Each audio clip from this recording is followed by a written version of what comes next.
المخرج اسباني، البطولة على أرض مصرية، الفريقين من كبار قارة أفريقيا. نتمنى اللي يكسب بابا الشغلانة النادي الأهلي المصري. طبعا النهضة بيشتكي، ليلى توقعاتها عايز تعرف. يلا نبدأ. مواضيعنا النهارده كتير، بس طبعا قبل ما نبدأ حلقتنا ما تنسوش نصلي على النبي عليه أفضل الصلاة والسلام، وندعي لإخواتنا في فلسطين يا رب انصرهم، اللهم امين. نبدا النهارده الحلقه ونقول ان الكاف اجتمع مع النادي الاهلي طبعا ومع الكابتن محمود الخطيب. كانت اجتماعات طارئه جدا بخصوص تنظيم مباراه نهائي افريقيا، طبعا بعد الاحداث المؤسفه المخزيه اللي حصلت في مباراه نهائي الكونفدراليه. الاتحاد الافريقي قلقان جدا جدا جدا من المنظر اللي شافه في نهائي الكونفدراليه، ولكن النادي الاهلي باذن الله وجماهير النادي الاهلي وباذن الله المباراه تليق بسمعه الكره المصريه، وان شاء الله تمحو اي مظهر سلبي. ان شاء الله مش هيتكرر تاني ابدا المنظر المؤسف اللي احنا شفناه واللي انا عرضته لكم في حلقه امبارح. لو ما شفتهاش ارجع شوفها، هتلاقي عارض لك فيها مشاهد مؤسفه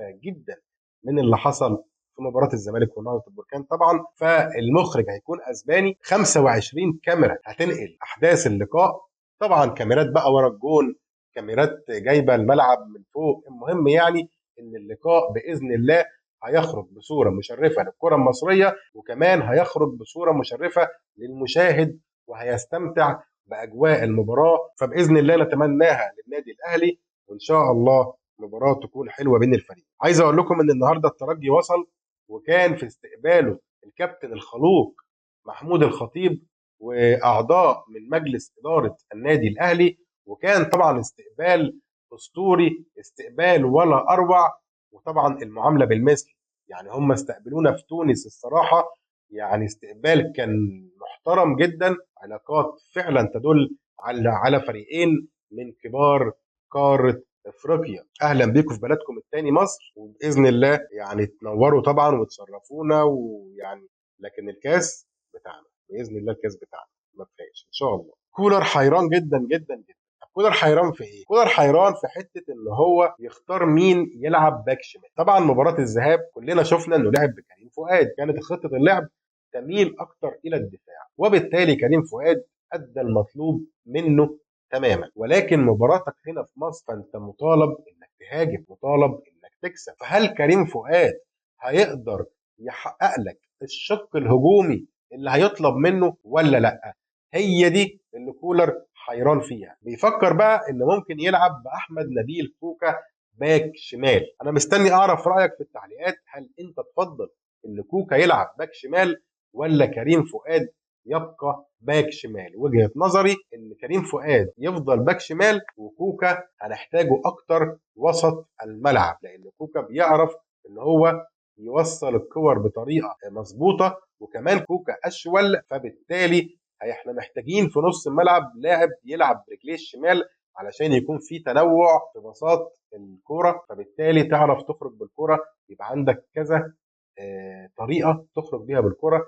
رجل اليمين مروان عطيه، امام عاشور، رجل الشمال عندك كوكا لو لعب وسط ملعب. فيعني وهنتكلم اكتر في الحلقات اللي جايه باذن الله عن سيناريوهات اللقاء وعن التشكيل المتوقع باذن الله. انتظرونا في الحلقات اللي جايه. طبعا الحيره دي كلها سببها غياب معلول، اللي طبعا الكابتن محمود الخطيب راح زاره في المستشفى النهارده وتمنى له طبعا العوده بالف سلامه باذن الله. طبعا علي معلول، حلقه امبارح برضو اللي ما شافهاش انا عملت فيها فيديو لعلي معلول، فيديو حلو قوي قوي قوي بصراحه. علي معلول يعني ليه مننا كل الاحترام والتقدير، وترجع بالف سلامه يا علولو ان شاء الله. عايز اقول لكم كمان ليلى عبد اللطيف يا جماعه، مؤخرا في ناس كتيره قوي قالت ان ليلى عبد اللطيف صرحت وقالت، انا للامانه انا ما سمعتش تصريحها الاولاني ولا الثاني انا احسن اكون صادق معاك، ولكن كلام بيقال ان هي كانت اصدرت او قالت ان الاهلي هيواجه صعوبات في بطوله افريقيا ومش هيفوز ببطوله